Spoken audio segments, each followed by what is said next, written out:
초대 서머나 교회의 감독으로서 86세에 순교를 당한 폴리갑이라는 분이 계십니다. 그가 예수님을 믿는다는 이유 하나만으로 화형에 처해지는 그런 어려움을 겪게 되었는데요. 로마의 군사들도 그 당시에 신망이 높고 존경받는 인물이었던 이 폴리갑을 죽이기 싫었던 모양이었습니다. 그래서 예수를 안 믿는다고 한마디만 거짓말 해봐라, 그러면 살려주겠다라고 이 폴리갑을 회유를 하기 시작했습니다. 그러나 서머나 교회의 위대한 감독이었던 이 폴리갑은 다음과 같은 유명한 말을 남기게 되지요. 예수님은 86년 동안 나에게 한 번도 거짓말을 하신 적이 없는데, 예수님을 한 번도 나를 배신한 적이 없는데 내가 어찌 구차한 생을 살겠다고 내가 거짓을 말할 수 있겠소? 어서 나를 죽이시오 라고 이야기를 했답니다. 그리고 자신을 죽이는 로마 군사들을 위해서 기도한 후 장작 더미에 올라서 장렬하게 순교를 했다고 하지요. 이것이 어쩌면 충성스러운 사람, 신실한 사람, 믿음이 있는 사람의 모습이 아닐까 싶습니다. 여러분, 교회는 이런 순교자들의 피 위에 세워졌다고 우리는 이야기합니다. 누군가 자신의 목숨을 내어놓고 지켰기 때문에 우리가 지금까지 이 세월이 흘러가는 가운데에 예수님을 믿을 수 있었고, 또 주의 몸된 교회에서 주님을 사랑하고 섬길 수 있게 된 것 아닌가 싶습니다. 그러니 여러분, 우리도 순교자의 뒤를 따라서 순교하는 마음으로 정말 우리의 믿음을 굳건히 지키는, 하나님 앞에 부끄럽지 않은 그런 삶을 살기를 원합니다. 그래서 오늘 우리는 본문 말씀을 가지고 믿음을 지키라 라는 제목으로 함께 은혜를 나누기를 원하는데요. 첫째로, 믿음을 지키기 위해서는 내가 어떤 존재인지 나의 존재를 분명히 알아야 합니다. 여러분, 나는 어떤 사람 같습니까? 저 말고 본인, 나, 다 본인. 여러분 생각할 때 나는 어떤 존재인가? 여러분 어떤 존재인 것 같습니까? 잘 모르시겠어요? 옛날에는 혈액형으로 따졌습니다. 그래서 너 무슨 혈액형이야? A형. A형은 소심해, 뭐 이렇게 얘기하고, 잘 삐지거나 잘 웃고. B형, 호기심이 많고 뭐든지 귀찮아하고 잠이 많고. O형, 리더십이 강하고 솔직하고 질투심이 많고. B형, 냉정하고 계산이 빠르고 논리적이다. 여러분 지금 혈액형 얘기하니까 맞아, 나 그래, 이렇게 하시는 분 계십니까? 근데 이거는 구닥다리 얘기입니다. 요즘은 MBTI로 얘기를 하지요. MBTI, 뭐 ISFJ, ENTP, 뭐 이건 뭐야? 이렇게 생각하시는 분도 계시겠지만 16가지의 성격 유형으로 이 사람을 이야기하는 겁니다. 근데 여러분, 이것은 자신을 이해하고 타인과의 차이를 파악하기 위한 도구일 뿐 자신의 존재에 대해서는 알려주지 않는다라는 것이죠. 그러면 여러분, 과연 나는 어떤 존재인가 하는 거예요. 여러분, 우리가 예수 믿기 전에는 우리는 죄인이었습니다. 영원한 불못에 들어갈 수밖에 없는 존재였죠. 그런데 우리가 예수 그리스도를 믿고 난 후 우리는 변화되었습니다. 새로운 피조물이 되었고 우리는 하나님의 자녀가 되었습니다. 거듭난 사람이 된 거예요. 이전 것은 지나갔고 우리는 새 것이 되었다, 성경은 기록하고 있습니다. 그러니 여러분, 내가 어떤 존재냐 우리가 분명히 알아야 되는데, 나는 더 이상 이 세상에 속한 그런 사람이 아니라, 죄인이 아니라 나는 거듭난 하나님의 자녀다. 이게 우리의 정체성이요, 우리의 존재다라는 것이죠. 그러니 여러분, 나는 누굽니까? 나는 하나님의 자녀입니다. 이렇게 고백할 수 있는 우리 성도님들 되기를 원합니다. 오늘 본문 11절 말씀해 보면 오직 너 하나님의 사람아 라고 이야기를 합니다. 여러분, 이 오늘 성경이 제목이 뭐죠? 무슨 책이죠? 디모데 전서입니다. 디모데에게 쓴 책이에요. 누가요? 사도 바울이 디모데에게 썼어요. 이 디모데는 사도 바울에게 어떤 사람이었냐면 영적인 아들이었습니다. 영적인 아들. 그래서 디모데전서 1장 2절 말씀해 보면요, 믿음 안에서 참 아들 된 디모데에게, 1장 18절 말씀해 보면 아들 디모데야, 이렇게 이야기를 합니다. 그래서 사도 바울은 이 디모데와 이 개인적인 관계에 집중해서 내가 영적인 아버지로서 권면의 말씀을 디모데에게 하고 있는 것입니다. 그런데 오늘 본문에 와서는 사도 바울이 디모데를 향해서 영적인 아들 이런 표현을 하지 않고 뭐라고 표현하고 있습니까? 하나님의 사람이라고 표현을 하고 있는 거예요. 다시 말해서 디모데가 가진 하나님과의 관계성에 대해서 지금 이야기를 하고 있다라는 거예요. 디모데에게 이야기하길, 너는 개인적으로 나의 영적인 아들이지만 이것을 뛰어넘어 너는 하나님과의 관계가 있는 하나님의 사람이다, 하나님의 자녀다라는 것을 일깨워주고 있다라는 것입니다. 하나님의 사람, 하나님께 속한 사람을 이야기하죠.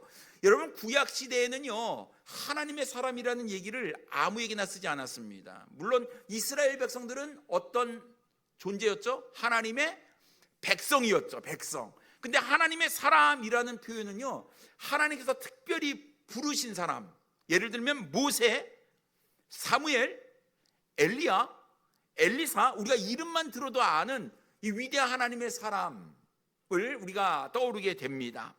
그런데 여러분, 우리는요, 구약시대의 사람이 아니잖아요. 우리는 구약시대의 이스라엘 백성들보다 더 놀랍고 큰 특권을 받았는데, 우리가 예수 그리스도를 믿으면 우리는 구원받아 어떤 존재가 되죠? 하나님의 자녀가 됩니다. 요한복음 1장 12절 말씀에 보면, 영접하는 자 곧 그 이름을 믿는 자들에게는 하나님의 자녀가 되는 권세를 주셨다고 말씀하고 있습니다. 하나님의 자녀가 되었다라는 거예요. 그러니 여러분, 우리는 얼마나 위대한 존재입니까? 거기에 말이죠, 우리에게 또 하나 주어진 별칭이 하나 있는데, 그 별칭은 그리스도인이라는 별칭입니다. 그리스도에게 속한 사람이라는 것이죠. 다시 말해서 그리스도께서 자기 피로 사서 자기를 소유신 사람, 그것이 바로 그리스도인이라는 뜻입니다. 그래서 여러분, 우리 성도들은 하나님의 자녀이면서 동시에 그리스도인이라고 할 수 있는 것이죠. 근데 여러분, 이것이 나의 어떤 노력이나 행위로 이루어진 것은 아니다라는 거예요. 전적인 하나님의 은혜였다라는 것이죠.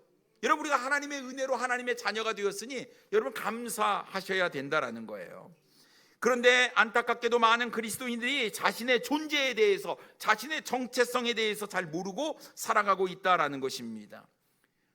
존재에 대해서 모르니까요, 우리의 삶이 그 존재에 합당한 삶을 살아가지 못한다라는 거예요. 우리는 세상에 지금 있기 때문에 세상을 따르기가 너무나 쉬운 거예요. 그래서 세상 사람들이 행동하는 것, 세상 사람들이 말하는 것, 세상 사람들이 생각하는 것, 우리가 따라가지 않으려고 해도 여러분, 보고 듣고 느끼고 체험하고 경험하는 것들이 모두 다 세상적인 것들이라고 한다면 자연스럽게 영향을 받을 수 있다라는 것이죠. 그래서 여러분, 정말 내가 세상에 있지만 나는 하나님의 사람이구나, 하나님의 자녀구나, 나는 그리스도인이구나, 이 이름에 합당한 삶을 우리가 살아야 하는 것입니다. 근데 여러분, 어쩌면 우리가 세상에서 당할 불이익이 두려워서 내가 하나님의 사람이라는 정체성을 드러내지 않는 경우가 있지요. 굳이 밝힐 이유가 있나? 밝힐 이유가 없을 것 같아요. 우리 초등학교를 졸업하고 중학교로 가는데, 여러분, 중학교에 가면 이제 여러 초등학교에서 모이잖아요. 딱 갔을 때 우리 초등학생 여기 2명 계시는데, 가자마자 딱 나는 그리스도인이다, 나는 독산동 성서침례교회 다니고 있다, 가자마자 기도 딱 하고 성경책을 탁 펴서 큐티를 딱 하고 그렇게 하루를 시작할 수 있는 우리 학생들이 되었으면 좋겠어요. 어디 교회 다니냐? 저기 어디 독산동 어디 교회 다녀? 이렇게 얘기하지 마시고, 나는 하나님의 자녀다라는 것들을, 좀 그리스도인이라는 것을 당당하게 외치고, 그 외친 소리만큼이 또 우리가 또 삶을 또 그렇게 살아야 되리라고 믿습니다. 여러분, 예수 믿는다는 거 여러분 부끄럽습니까? 한 10분의 1만 안 부끄럽고 나머지는 좀 부끄러운 것 같아요. 굳이 내가 꼭 예수 믿는다고 얘기를 꺼내야 되나? 뭐 이 상황에서. 근데 여러분, 우리가 정말 내가 가지고 있는 것 중에, 내가 소유하고 있는 것 중에 가장 가치 있는 것이 뭘까? 그것이 주님이라고 한다면요, 떠버릴 수밖에 없는 거 아니겠습니까?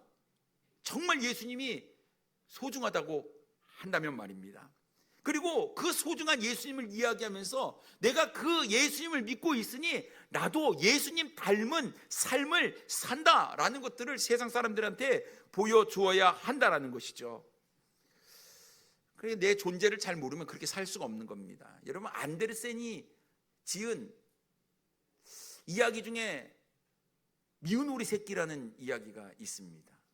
여러분 동화 보셨어요? 읽어 보셨죠? 미운 오리 새끼. 여러분, 한여름 이 어미오리가 알을 품고 있는데 유독 크고 못생긴 알이 있었어요. 어미는 뭐 대수롭지 않게 내 새끼겠지, 내 알이겠지 하고 품었는데 알에서 나왔다 보는데 하나 되게 못생긴 애가 있는 거예요. 못생긴 애가. 이 미운 오리 새끼죠. 다른 오리와는 외모가 다른 겁니다. 그러니까 뭐 다른 알에서 깬 그 새끼들이 자꾸 새끼 하니까 좀 이상한데요. 못생겼다고, 너는 우리와 다르다고 막 무시를 막 하는 거예요. 근데 알고 보니까 이 미운 오리 새끼가 오리가 아니고 뭐였습니까? 백조였다는 거예요. 백조. 여러분, 우리가 세상에 이렇게 살아요. 우리가 육신을 가지고 있는 이상은 우리가 이 세상 가운데 삽니다. 그런데 여러분, 세상 사람들이 우리 볼 때 좀 다르다, 때로는 야 저렇게 그렇게 못생겼냐 이렇게 얘기할 수도 있어요. 왜냐하면 세상 사람들이 행하는 행동, 세상 사람들이 살아가는 행동 방식과는 우리가 분명 다른 것을 하고 있기 때문에 그렇습니다. 여러분, 우리가 하나님 사랑하고 이웃 사랑해야 되니까 여러분, 얼마나 우리가 말도 잘해야 되고 행동도 잘해야겠어요. 잘해야겠죠. 쟤는 맨날 손해보는 일만 해. 그런 얘기를 우리가 좀 들을 수 있어야 돼요. 왜 세상적으로 보면 손해죠. 그렇지만 이거는 손해가 아닌 거예요. 사실 우리는 하늘에 보화를 쌓고 있는 거기 때문에 그렇습니다. 그러니 여러분, 세상 사람들이 보고 우리를 손가락질 하는 거, 이거 손가락질을 당하는 것이 어쩌면 우리가 잘 사는 것일 수 있다라는 것이죠. 우리는 오리가 아닙니다. 우리는 뭐예요? 백조예요. 우리는, 여러분, 우리가 세상 사람들 사이에 섞여 있지만 우리는 세상 사람이 아니고 우리는 하나님의 자녀, 하나님의 사람이다라는 것을 우리가 분명히 알아야 한다라는 것이죠. 그래서 내가 어디를 가든지 사람들이 우리의 모습을 보고 할 때 나는 예수 믿는 사람입니다라고 이야기할 수 있는, 내가 그렇게 예수 믿는 사람이라고 이야기할 때에 전혀 예수님 이름에 먹칠하지 않는, 똥칠하지 않는 그런 삶을 우리가 살아야 하리라 믿습니다. 그러니 우리 졸업 증반하시는 우리 그 학생들, 첫 입학식 날 내가 그리스도인이라는 사실을 딱 학교에 밝히고 여러분 그리스도인답게 생활할 수 있는 우리 학생들이 됐으면 좋겠습니다. 제가 이런 간증을 하나 들었어요. 고등학교 3학년 학생인데 어떻게 하든지 복음을 전해야겠다. 정말 이 많은 학생들이 공부 가운데 빠져가지고 주님을 다 잃어버리고 있는 그 모습을 보고 내가 가서 기도 모임을 해야겠다라고 선생님을 찾아가서 얘기했더니 학교에서는 종교 행동 활동 해서는 안 된다 그런 거예요. 그러면 저 혼자 하겠어. 너도 안 돼 이렇게 얘기를 한 거죠. 남들이 너 보고 그 영향을 받는다라는, 그래서 선생님이 하지 말라고 그랬답니다. 그래서 이 친구가 너무 속상해가지고 그러면 그래도 내가 이걸 어떻게 학교를 내가 변화시켜야겠다. 하나님께서 나에게 주신 사명이 있는데 운동장 한 구석에 가서 학교를 못 보고 벽을 향해서 혼자 기도를 했대요. 그랬더니 수많은 사람들이 몰려와서 같이 기도를 할 줄 알았더니 1년 내내 혼자 기도했답니다. 혼자 기도하니까 이게 속이 상한 거예요. 그래 하다가 하나님, 내가 이거 진짜 이렇게 하는 게 맞습니까? 내가 왜 그리스도인이라고 얘기하고 내가 이거 혼자 열심히 우리 학교를 위해서 우리 학생들을 위해서 기도하고 있는데 왜 변화가 안 되는 겁니까? 그리고 하나님 앞에 그렇게 기도를 했대요. 근데 하나님께서 주시는 얘기가, 야, 다른 사람이 다 몰라줘도 내가 안다. 내가 알아. 너를 내가 기억하고 있다. 너 잘하고 있어. 너 때문에 너의 학교가 사는 거고 우리나라가 사는 거고 이 세계가 사는 거야. 너 그 한 사람, 너가 정말 중요하다. 끝까지 해라. 그래서 얘가 고등학교 3학년 1년 내내 혼자지만 계속해서 기도를 했다는 거예요. 여러분, 결과가 어떻게 나오는지는 사실 그건 우리 소원 아닙니다. 하지만 이 학생의 그 마음, 그리고 주님을 향한 그 열정, 여러분, 이것은 반드시 땅에 떨어져서 사라지는 것이 아니라 반드시 심기워서 열매가 결실이 있을 거라고 믿는 것이죠. 그러니까 여러분, 포기하지 마십시오. 끝까지 해야 됩니다. 내가 누구인지 분명히 밝히고 정말 믿음으로 살아나가는 것, 여러분, 이것이 다듬어지고 다듬어져서 아마 이 학생이 정말 위대한 하나님의 사람으로 놀랍게 성장할지 그거는 모르는 거예요. 그러니까 여러분, 내 자신을 뭐 어떻게 감추고 그게 아니라 내가 그리스도인이다, 하나님의 사람이다 라는 것들을 좀 밝히고 당당히 믿음으로 살아가시는 우리 사랑하는 성도님들 되기를 원합니다. 두 번째로, 믿음을 지키기 위해선 매일 하는 작은 습관을 만들어야 돼요. 매일 하는 작은 습관. 오늘 본문에 보면 4가지 동사가 나옵니다. 11절에 피하라, 따르라, 12절에 싸우라, 취하라 라는 것이 나와요. 이 4가지 동사 중에 앞에 3가지 동사는요, 헬라어로 보면 현재 명령형으로 쓰여 있습니다. 피하라, 따르라, 싸우라. 현재 명령형은요, 계속하라는 거예요. 계속. 지금도 진행을 해야 된다라는 거예요. 그러니까 지금도 우리가 피해야 할 것은 피해야 되고 따를 것은 따라야 되고 싸워야 할 것은 싸워야 한다라는 이야기입니다. 근데 11절 후반부와 12절에 뭐라고 이야기합니까? 이것들을 피하고 의와 경건과 믿음과 사랑과 인내와 온유를 따르며 믿음의 선한 싸움을 싸우라라고 말씀하고 있습니다. 이것들을 피하라. 오늘 본문 앞에 있는 내용에 보면 무엇을 피하라라고 이야기하냐면, 이거를 뭉퉁거리로 얘기하면 죄의 유혹을 피하라라는 거예요. 여러분, 우리가 단 하루라도 죄의 유혹을 받지 않을 때가 없지요. 없어요. 우리는 연약한 존재이기 때문에 사단이 계속 우리를 공격해 옵니다. 우리 연약해요. 강한 것 같지만 말 한마디에 금방 우리가 틀어져 버리는 것이 우리의 마음 아닙니까? 죄의 유혹이 있는 거예요. 항상 우리 주변에 도사리고 있습니다. 이 죄의 유혹을 어떻게 해야 된다고요? 피해야 된다라고 이야기를 하는 거예요. 그리고 의와 경건과 믿음과 사랑과 인내와 온유를 따르는 것도 매일 꾸준히 해야 될 훈련이다라는 거예요. 이것을 뭉퉁거리로 얘기하면 거룩한 삶을 추구하라라는 것입니다. 거룩한 삶을 추구하라. 여러분, 내가 가만히 있다고 거룩해집니까? 그렇지 않아요. 매일 꾸준히 갈고 닦아야 됩니다. 하루라도요, 우리가 거룩한 삶을 추구하지 아니하면 티가 나는 거예요. 꾸준히 해야 되는 겁니다. 믿음의 선한 싸움도 일회성이 아니에요. 원수마귀 사탄은요, 우는 사자와 같이 두루 다니며 삼킬자를 지금도 찾고 있습니다. 우리를 넘어뜨리려고 호시탐탐 노리고 있어요. 우리는 이렇게 생각합니다. 진짜 전쟁이 일어나겠어? 근데 우리 전쟁이 일어나고 있습니다. 영적 전쟁 얘기하는 거예요. 영적 전쟁. 근데 여러분, 사단은 우리를 계속해서 공격하려고 틈을 찾고 있는 이때에 너무나 우리는 안일하게 살아가고 있는 것 같아요. 무방비 상태로 살아가고 있는 것이죠. 지금 전쟁 중이라니까요. 전쟁 중 맞아? 나는 괜찮은데, 평안한데? 아니요, 이럴 때가 위험하다라는 것입니다. 그래, 여러분, 어려움을 당하게 되고 시험을 당하게 되면 우리는 이렇게 무방비 상태로 있다가는 당장 넘어지고 만다라는 것이죠. 다니엘이라는 사람이 있어요. 다니엘이 바벨론의 포로로 끌려가게 됩니다. 바벨론 왕은요, 3년 동안 왕이 지정한 음식과 포도주를 날마다 주면서 갈대아 사람의 학문, 언어를 익히게 했죠. 그들을 3년 동안 잘 훈련시켜가지고 자신의 나라를 확장하는데, 통치하는데 이 사람들을 사용하려고 했다라는 것입니다. 어린 다니엘이 바벨론의 포로로 잡혀왔어요. 그런데 딱 보니까 이건 아닌 거죠. 왕의 진미로 자신을 더럽히는 것을 원치 않은 거예요. 그래서 뜻을 정하게 되지요.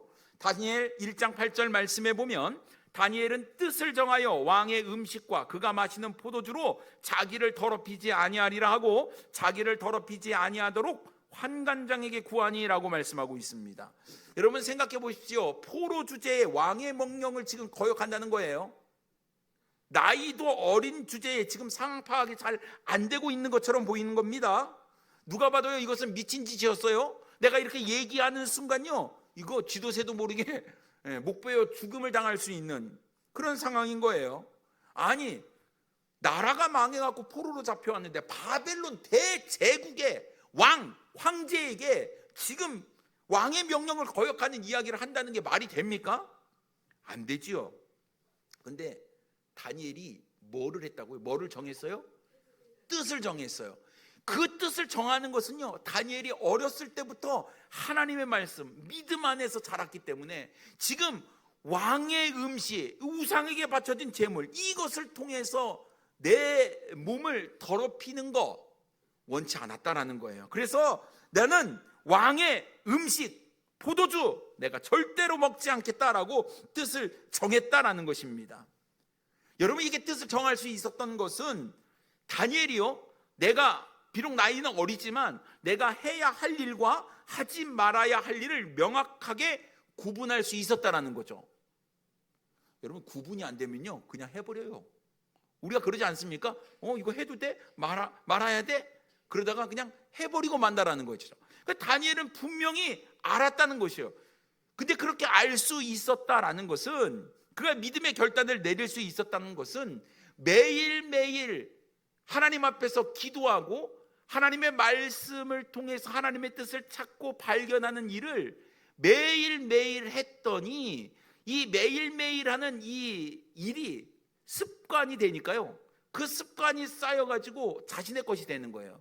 그래서 이것이 옳고 그른지를 분별할 수 있는 지혜가 그에게 생겼다라는 거예요.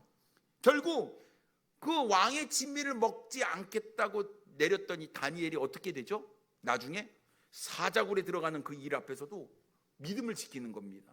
여러분, 작은 일에 해본 사람이요 큰 일도 하는 거예요. 우리는 어떻게 해요? 작은 일은 뭐 작으니까 대수롭지 않게 생각하고, 나는 큰 일 닥치면 나는 믿음 지킬 수 있어? 아니요, 작은 일도 못하는데 큰 일은요, 그건 뭐밖에 없냐면 말밖에 없는 거예요. 물에 빠져도 입만 사시는 분들이 그런 얘기를 막 한다는 거죠. 근데 여러분, 우리가 몸을 건강하게 만들려면 뭐를 해야 될까요? 운동해야 됩니다. 운동하셔야 돼요. 운동. 나이 드신 분들은 뭐 걷기. 그 좀 젊으신 분들은 달리기 막 하시고, 매일 주변에 공원들 있잖아요. 우리나라 많이 좋아져가지고 뭐 이렇게 돌리는 것도 있고 뭐 이렇게 하는 운동들이 공원에 다 있어요. 그냥 하루에 가서서 한 번씩만 하시면 50견 사라지고 뭐 건강, 뭐 혈액순환 다 좋고 그런데요, 아무리 좋은 뭐 영양제 약국에 가서 사 드셔도 차라리 운동하는 것이 더 낫다라고 의사들이 이야기합니다. 그러니 여러분, 비싼 돈 주고 영양제 많이 구입해 드시지 마시고 꾸준히 운동하는 것이 좋다라는 거예요. 영적인 건강은요 마찬가지입니다. 여러분, 매일 아침 말씀을 읽고 기도하는 습관을 길러야 합니다. 근데 뭐 알죠? 우리가 알아요. 그래서 큰맘 먹고 하지 않습니까? 지금 우리가 45일 지났어요. 2월 15일이니까 어떻게 성경 일독 잘하고 계시죠? 안 밀리고? 기도도 잘하고 계시죠? 어떻게 갈수록 물어보면 대답이 줄어들 것 같아서 걱정이 되지만, 여러분, 그리고 뭐 우리가 큰맘 먹고 하잖아요. 1월 1일 새해 해 뜨는 거 보면서, 그래, 해가 지면서 그 마음도 사라지고 그런 것이 우리 마음이 아닐까 싶어요. 오늘 또 새해가 됐으니까 또 새로운 마음으로 새로운 각오로 또 한다고 하지만, 이거 뭐 하루 이틀 했는데 안 달라지는 것 같아요. 안 달라지죠.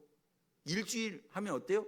좀 뿌듯한 거 있는 것 같은데 뭐 안 달라져요. 한 달 한다고 달라질까요? 안 달라져요. 안 달라집니다.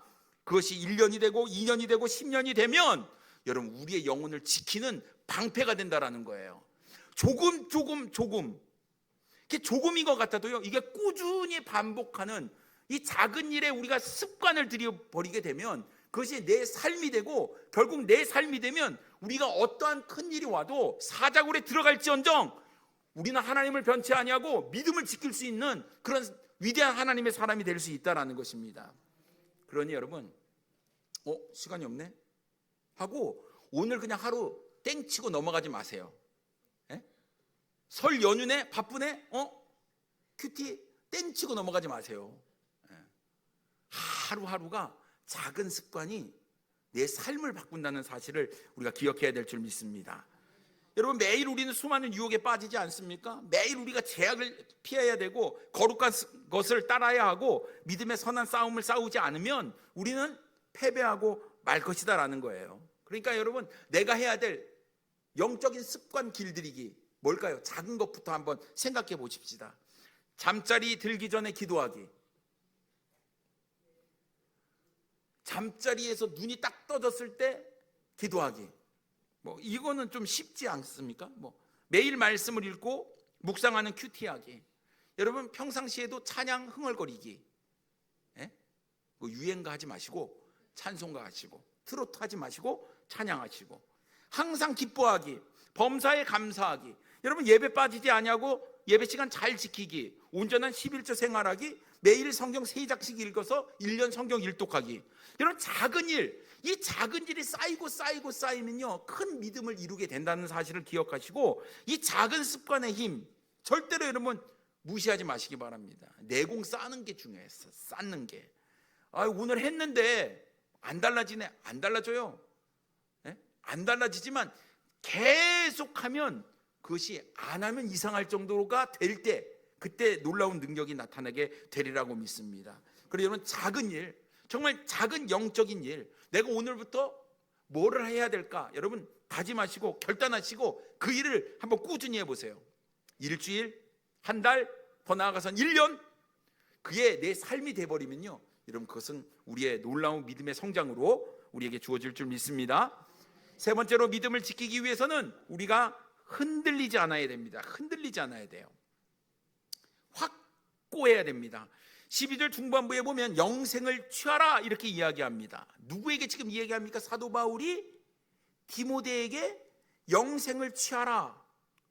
여러분, 이러니까 구원 못 받은 사람처럼 우리가 느껴지는 거예요. 근데 이 취하라라는 단어를 보니까요, 헬라어 부정과거 명령형으로 쓰였더라고요.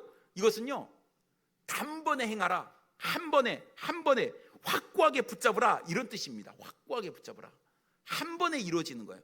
여러분, 영원한 생명을 얻는 것이 우리가 어떻게 해요? 계속해서 율법을 지키고 노력하고 수고하면은 우리가 영원한 생명을 얻을 수 있는 건가요? 아니잖아요.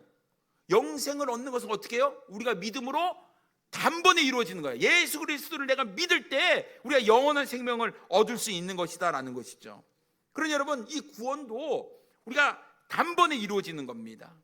이 영원한 생명을, 영생을 확실히 붙잡지 아니하면 우리의 믿음은 흔들릴 수 있어요. 내가 구원받아 하나님의 사람인데, 여러분, 내가 하나님의 자녀답게 살지 못하고 세상 가운데 살면요, 내 믿음이 어떻게 됩니까? 흔들릴 수 있어요.